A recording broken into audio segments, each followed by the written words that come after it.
নমস্কার বন্ধুরা, পূজা kitchen with village ফুডে আমার সকল বন্ধুদের জানাই অনেক স্বাগত। তো দেখুন, আজকে একটা বেতর শাক বা বেথুয়া শাকের একটা রেসিপি নিয়ে চলে এসেছি। তার জন্য এখানে দেখুন কিছু বেতর শাক নিয়ে নিয়েছি। আর শাকগুলো দেখুন একদম কচি কচি, শাক খুব ভালো করে ধুয়ে নিয়েছি। আর এখানে আজকে শাকটা আমি বেগুন দিয়ে বানাবো, সেই জন্য কিছু বেগুনও আমি কেটে নিয়েছি ছোটো ছোটো করে। এগুলো ভালো করে ধুয়ে পরিষ্কার করে নিয়েছি। আর এদিকে দেখুন কড়াই বসিয়ে দিয়ে কড়াইয়ে দিয়ে দিয়েছি সর্ষের তেল। এবার তেলটা গরম হলে কিছু কলাইয়ের ডালের বড়ি আমি দিয়ে দিচ্ছি। এই শাকটা বড়ি দিয়ে বানাবো, বড়ি দিলে খুব সুন্দর খেতে লাগবে। এবার বড়িটা দিয়ে বড়িটাকে একটু ভালো করে একটু লাল লাল করে ভেজে নিচ্ছি। তো আপনারা যদি বড়ি না দিতে চান তো নাও দিতে পারেন, হাতের কাছে না থাকলে। তবে এই শাকটা বড়ি দিলে কিন্তু দুর্দান্ত হয় বন্ধুরা খেতে।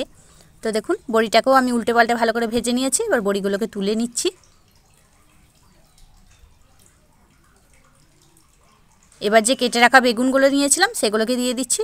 দিয়ে একটু হালকা করে বেগুনগুলোকে তেলে দিয়ে ভেজে নিচ্ছি। তো শাকটা আজকে আমি শুধু বেগুন দিয়ে বানাচ্ছি।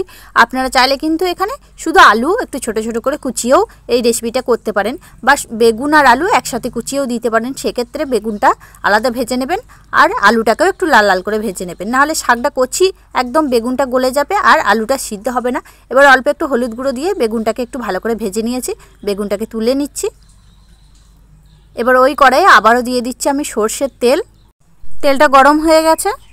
এবার ফোড়নে দিয়ে দিচ্ছি কালো জিরে আর দুটো শুকনো লঙ্কা, একটু এইভাবে ফাটিয়ে দিয়ে দিচ্ছি। তো আপনারা এখানে যদি এর থেকে বেশি ঝাল খেতে চান তাহলে আরও দুটো শুকনো লঙ্কা দিয়ে দিতে পারেন। এবার 4 থেকে 5 কোয়া রসুন একটু থেতো করে নিয়েছি, দিয়ে দিচ্ছি।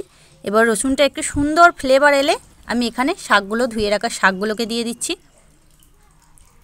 তো আপনারা যদি রসুন না খেতে চান তাহলে রসুনটা স্কিপ করে দিতে পারেন। তবে কিন্তু রসুনটা দিলে কিন্তু দুর্দান্ত হয় খেতে বন্ধুরা, একবার কিন্তু বাড়িতে বানিয়ে দেখতে পারেন। এবার দেখুন সমস্ত শাক আমি দিয়ে দিচ্ছি।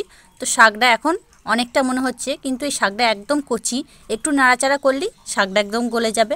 আর যেহেতু শাকটা একদম কচি ছোট ছোট নিয়েছি, তাই শাকটাকে আমি আর কুচিয়ে নিইনি, গোটা গোটাই রেখে দিয়েছি। এইভাবেই গলে যাবে, যেহেতু একদম টাটকা কচি শাক। এবার চাপা দিয়ে অল্প আছে এটাকে হতে দিচ্ছি। এ দেখুন শাকটা অনেকটাই কমে গেছে, একদম অনেকটা কমে গেছে। এবার এই শাকটায় কিন্তু আমি জল দেবো না, এই শাকটার জলেতেই শাকটা রান্না করে নেব।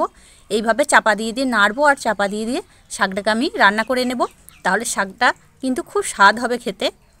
নাড়াচাড়া দিয়ে নিয়েছি। এবার দিচ্ছি স্বাদ মতো লবণ আর অল্প একটু হলুদের গুঁড়ো। আবারও হলুদ আর লবণটা একটু ভালো করে নেড়েচেড়ে মিশিয়ে নিচ্ছি, যাতে ভালোভাবে হলুদের গন্ধটা চলে যায়, লবণটা ভালোভাবে মিশে যায়। আর দেখুন লবণ দেওয়ার সাথে সাথে নাড়াচাড়া করতেই দেখুন শাকটা থেকে কত জল বেরোচ্ছে, তাই এই শাকটাতে কিন্তু আর জল দেবেন না। এবার চাপা দিয়ে আবার একটু ফুটিয়ে নিচ্ছি। এ দেখুন কতটা শাকটা কমে গেছে। এবার যে ভেজে রাখা বেগুনগুলো রেখেছিলাম সেগুলো দিয়ে দিচ্ছি। তো বেগুনটা কিন্তু প্রথমেই দেবেন না, তাহলে একদম গলে যাবে। এবার ভেজে রাখা বড়ি আর একটা কাঁচা লঙ্কা আমি এভাবে ফাটিয়ে নিয়েছি, দিয়ে দিচ্ছি।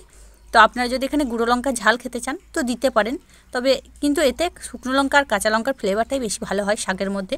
এবার বড়ি আর বেগুন খুব ভালো করে নাড়াচাড়া দেবো আর ঢাকা দিয়ে দিয়ে এটাকে হতে দেবো। এ দেখুন চাপা দিয়ে দিয়ে আমি ভালোভাবে এটাকে নেড়েচেড়ে করে নিচ্ছি। আর শাকটা দেখুন এত কচি, একদমই গলে গেছে। তো এইভাবে আমি শাকের জলেই শাকটাকে রান্না করে নেব, এক্সট্রা আর জল দেবো না। এইভাবে নাড়াচাড়া করবো আর অল্প আছে ঢাকা দিয়ে দিয়ে রান্না করে নেব। আর এই শাকটা যাতে আরও খেতে ভালো হয় সেই জন্য অল্প একটু চিনি দিয়েছি। আপনারা না পছন্দ করলে নাও দিতে পারেন, তবে দিলে খুব ভালো লাগবে খেতে। চিনিটা দিয়েও খুব ভালো করে নাড়াচাড়া করে নিয়েছি, আবার একটু চাপা দিয়ে দিচ্ছি। আর গ্যাসের ফ্লেমটা কিন্তু একদম লোতে আছে।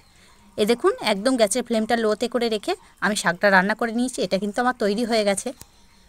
দেখুন একদম সব নরম হয়ে গেছে, গলে গেছে। বেগুনও খুব ভালোভাবে সিদ্ধ হয়ে গেছে, এই যে দেখুন। আর শাকও গলে গেছে।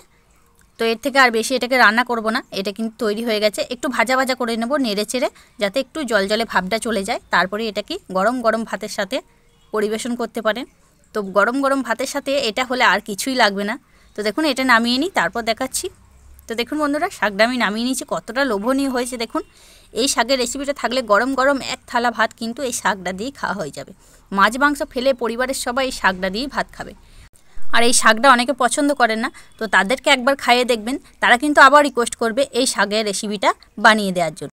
তাহলে বন্ধুরা আজকে আমার এই বেথুয়া শাক বা বেথুয়া শাকের রেসিপিটা আপনাদের কাছে কেমন লাগলো অবশ্যই কিন্তু কমেন্টের মাধ্যমে জানিয়ে দেবেন। আর আপনি যদি নতুন বন্ধু হয়ে থাকেন একটা লাইক দিয়ে চ্যানেলটাকে সাবস্ক্রাইব করে নেবেন। পরবর্তী ভিডিও নোটিফিকেশনগুলো সহজেই পাওয়ার জন্য পাশে থাকা বেল আইকনটি বাজিয়ে দিতে ভুলবেন না। পুরনো বন্ধুদের অসংখ্য ধন্যবাদ প্রথম থেকে আমার সাথ দেওয়ার জন্য। তাহলে আজকের মতো এখানেই আবারও ফিরে আসছি অন্য কোনো দিন অন্য একটা রেসিপি নিয়ে। ততক্ষণ আপনারা ভালো থাকবেন, সুস্থ থাকবেন। ধন্যবাদ।